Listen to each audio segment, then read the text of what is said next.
Talk to me a little bit about, I mean, the nature of your collaboration on this one.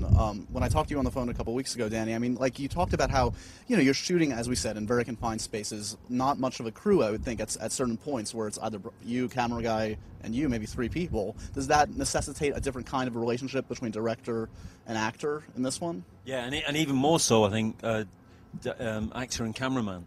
Because we had these 2 cameramen, and because in the canyon you couldn't really fit anybody in. I wasn't in it. I was outside. They had a video link, and a microphone, so I could talk to them if I needed to, and I could hear them obviously because I was linked to James's mic.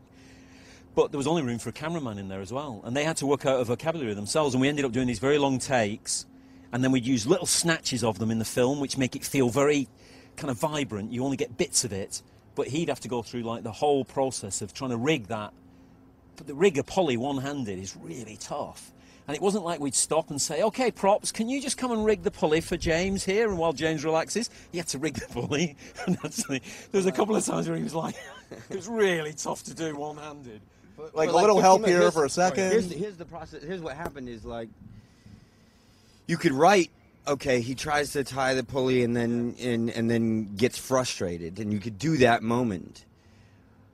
Actually trying to do it, being trapped, and doing it with my left hand, and doing that for like 15 minutes.